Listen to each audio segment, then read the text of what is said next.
It is now my honor to request renowned environmentalist and our honorable chief guest, Sant Balbir Singh Ji, popularly known as Eco Baba, to tell us about his journey. Welcome, sir. आप सबका बहुत बहुत धन्यवाद। हमें अंग्रेजी भी पूरी नहीं आती तो हिंदी भी हम पूरी नहीं बोल पाएंगे। और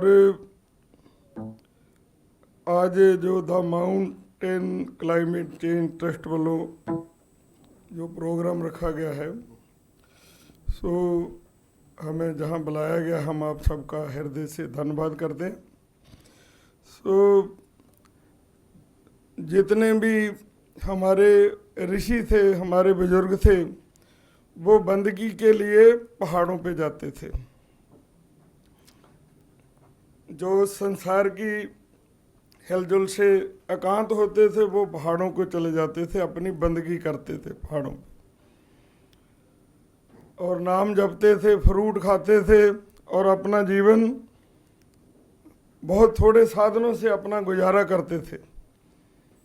और पहाड़ों का जीवन हमने देखा कि थोड़ा समय 2-4 बार जाने का मौका मिला, तो बहुत कठिन जीवन है। अब तो बहुत साधन वहाँ पहुँच गया, और पहले देखो तो कैसे चलकर वो वहाँ जहाँ तक पहुँचे, बहुत मजबूत इरादा और मजबूत शरीर की ज़रूरत है।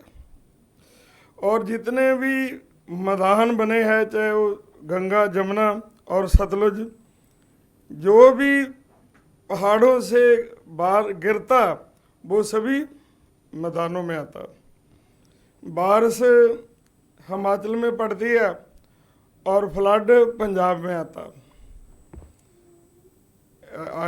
पिछले समय में बहुत बारिश हुई और पंजाब में बहुत फ्लड आए, हम उनमें ही लगे थे, क्योंकि बहुत बड़ा जब पहाड़ों से पानी बहता और साथ उसके वो भी जो पहाड़ों को भी लेकर आता, रेता, गाद, जो कुछ भी है। सो हम जितना पहाड़ों की ओर, ठंड की ओर जा रहे हैं, जितना हमारे लोग सोचते हैं कि वहाँ ठंडक है, पहले तो वो लोग जाते थे भजनीक, अब ऐश प्रस्त लोग वहाँ को जाने शुरू हो गए। और जितने अमीर लोग हैं वो भी सोचते हैं कि हम पहाड़ों पे 1-2 महीने गुजारें, और ठंड का है, एनवायरनमेंट ठीक है।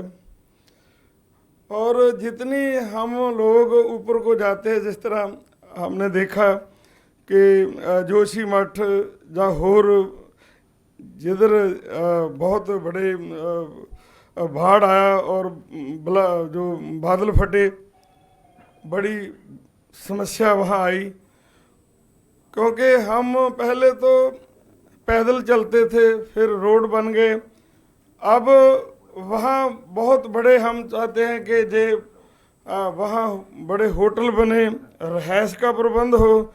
जितना भी हम वहाँ पर जाकर प्रबंध करेंगे, वो प्रबंध कहाँ से होगा? पहाड़ों को काटेंगे, दरख्तों को काटेंगे, पहाड़ों को काटेंगे, उनसे ही हम बजरी लेंगे, उनसे ही हम सब कुछ लेंगे। जितना हम पहाड़ों की ओर जा रहे हैं और उनकी ठंडक भी ख़त्म कर रहे हैं, और उनके लिए ख़तरा भी बन रहे हैं। और जितने प्रोजेक्ट ऊपर बनते जाते हैं, जितने भी लोग जाएंगे, उनके लिए सामान भी जाएगा, और उनकी वेस्ट भी जहाँ गिरेगी। और उनका जितने हम जल्दी से आगे बढ़ रहे हैं, उतना हमारा प्रबंध, खास करके सॉलिड वेस्ट का तो है ही नहीं। हमने जो पंजाब में हमने जो काम किया है, वो यही है कि हम सॉलिड वेस्ट को रिसाइकल की बात करते। हमने 99 में अपने गांव का पानी ट्रीट करके खेती को रीयूज, जो हम यूज करते हैं पानी, उनको दोबारा रीयूज किया जाए खेती के लिए। हम 99 से अपने गांव में वो पानी को सभी को ट्रीट करके खेती को लगा रहे हैं। जो पवित्र नदी, काली नदी, जो बिल्कुल डस्टबिन बन गई थी, लोगों के सहयोग के साथ अब उनका पानी सक सकते हैं, पी सकते हैं। सो जो कुछ भी प्रकृति ने हमें दिया, अमृत दिया, वरदान दिया, हमारे गुरुओं ने, साहिब श्री गुरु नानक पातशाह ने हमारे को जो वाणी दी, पवन गुरु पानी पिता माता तरत महत दिवस रात दो दाई दा अखिल सगल जगत।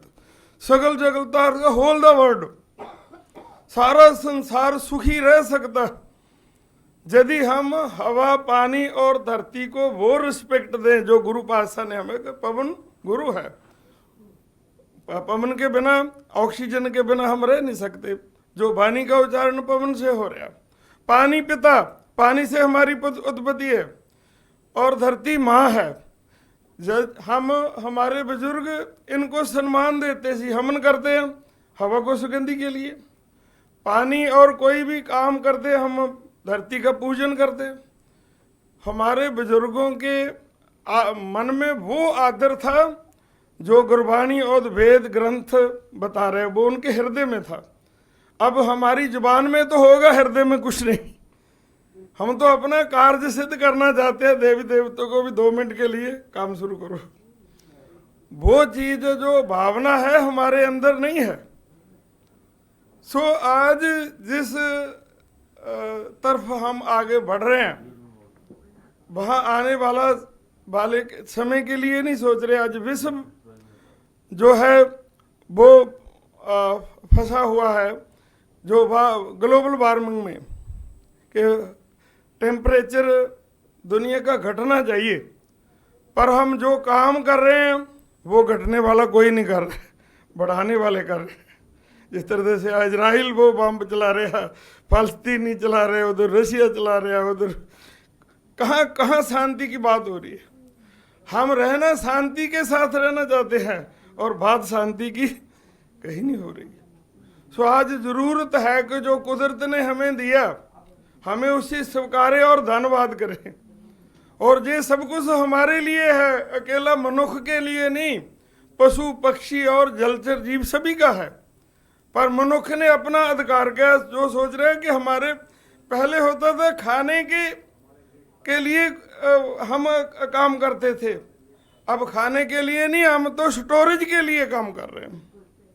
हमारे पास इतना पैसा जो बैंकों में जो कुछ है, जिसके पास बहुत कुछ है वो ज़्यादा लालची हो चुका। जिसके पास थोड़ा है वो तो खाने का लालच है कि हमें खाने के लिए रोटी मिले, खाने के लिए पानी, रहने के लिए मकान मिले। जिसके पास बहुत है उसकी लालसा इतनी बढ़ गई है को उनका कोई ठिकाना नहीं। को हम सबसे अमीर बनना चाहता, अमीर कैसे बनेगा? नेचुरल सोर्सेज को वो उसका शोषण करेगा तो अमीर बनेगा। सो यदि जितना देर हम कुदरत के को गुरबानी कह रही, बलहारी कुदरत बसिया तेरा अंत न जाई लखिया। जिस प्रभु परमेश्वर को, जिसको शांति को हम तलाश रहे हैं, वो कहाँ रहती है? कुदरत में रहती है। तो हम कुदरत को उसके कुदरत का सिस्टम उनको तो खराब कर रहे हैं और शांति चाहते हैं। हम परमेश्वर को तो पाना चाहते हैं, पूजा करते हैं, पाठ करते हैं, पर जो परमेश्वर का बनाया हुआ उसको फोड़ रहे हैं। वाणी में बोल रहे हैं, खालक खलक खलक में खालक। खालक दुनिया का मालिक कहाँ रहता? वो खलकत में रह रहा। हम खलकत से प्यार करेंगे तो खालक को पालेंगे। हम खलकत से तो नफरत करते हैं, मालिक को पाना चाहते हैं। कैसे होगा? क्योंकि हम जिस दिशा को जा रहे हैं वो पाने की नहीं, वो तो विनाश की ओर हम बढ़ रहे हैं। और हर एक की अपनी अपनी इच्छा होती है, अपना अपना जीवन होता है। जैसी जिसी को समझ आती है उसी तरफ दौड़ता है। हमें जो गुरु महाराज ने समझ बख्शी और हमने जब पता चला कि हमारे जीवन में हवा पानी और धरती का क्या महत्व है, गुरु महाराज हमें क्या बोल रहे हैं, और वो नदी जिस नदी में गुरु नानक पातशाह ने डुबकी लगाई और रब्बी बाणी का उच्चारण किया, वो नदी भी डस्टबिन बन चुकी थी। आपको दिखाते हैं। और उसमें शहरों और गांव का गंदा पानी डलने लग गया सी। अब लोगों ने मेहनत की और गुरु महाराज ने कृपा की। आज बोर नदी जो गंगा के लिए भी प्रेरणा स्रोत है, उमा भारती वहाँ जाकर आए, जहाँ खट्टर साहब जाके आए, नीतीश कुमार जाके आए, अब्दुल कलाम वहाँ जाके आए। 2006 में उन्होंने बोला था कि 9 achievement of India, Abdul Kalam ने 2004 में अब तक की 9 प्राप्ति में इस काम को, कि यदि धार्मिक लोग जो नदियां दरियाओं के किनारे बैठे हैं, यदि वो धार्मिक लोग ही इकट्ठे होके इसकी संभाल करें तो सभी नदियां साफ सुथरी हो सकती है। तो ऐसा होता है कि जो धार्मिक लोग हैं उनका भी डेरा नदी के किनारे होता है, उसका गंदा पानी भी नदी में गिरता होता है। तो इसीलिए हमें बहुत ज़रूरत है, और हमारा तो लंघ जाएगा, हम यदि अपने आने वाली पीढ़ी के लिए कुछ कर पाएँ वो ही है कि अपनी हवा पानी और धरती को बचाएं। पहाड़ बच जाएंगे, मैदान बच जाएंगे, जंगल बच जाएंगे, तो भविष्य बच जाएगा। सो आप सब इसी के लिए चिंतित हैं। आप सबका हम हृदय से धन्यवाद करते हैं। आपने बुलाया, आपका बहुत बहुत धन्यवाद। आप सभी पढ़े लिखे लोग हैं, काम करने वाले लोग हैं। हम तो गांव में रहने वाले इतना बहुता कुछ जानते नहीं, पर जितना को समझ पड़ी है कोशिश करते हैं उन पर चला जाए और कुदरत के नज़दीक और हो सके। जय, धन्यवाद आप सब।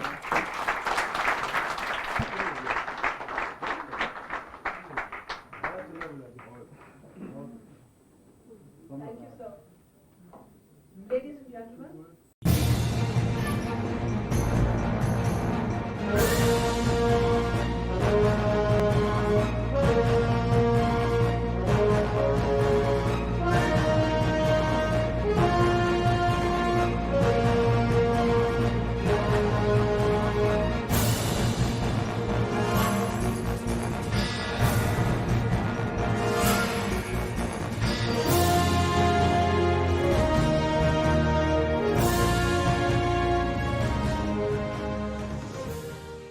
सीचेवाल मॉडल, गंदे पानियों का सदुपयोग। पर्यावरण प्रेमी संत बलबीर सिंह सीचेवाल जी ने गांव और शहरों के गंदे पानी का सरलोपाय खोजा है। संत सीचेवाल जी ने अपने गांव से इस कार्य को शुरू किया था। अब और 70 गांवों में सीवरेज डालकर पानी को खेतों में लाने का काम चल रहा है। आओ सबसे पहले सीचेवाल गांव की बात करें। छोटे से गांव सीचेवाल का पानी सीवरेज के माध्यम से एक तालाब में एकत्रित किया जाता है। इस पानी को तालाब में इकट्ठा करने से पहले उसे कैसे ट्रीट किया जाता है, इसका सबसे सरल उपाय बाबा जी ने हमको दिया है। गांव का पानी जब एक कुएं में जाता है तो ठोस पदार्थ उस कुएं में रुक जाती हैं। दूसरे कुएं में पानी के ऊपर तैरने वाली वस्तुएं और चिकनाहट आदि रुक जाती हैं।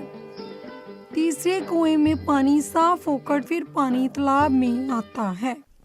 सूर्य किरणों से ऑर्बिक क्रिया से बैक्टीरिया पैदा होता है जो गंदगी को खा जाता है।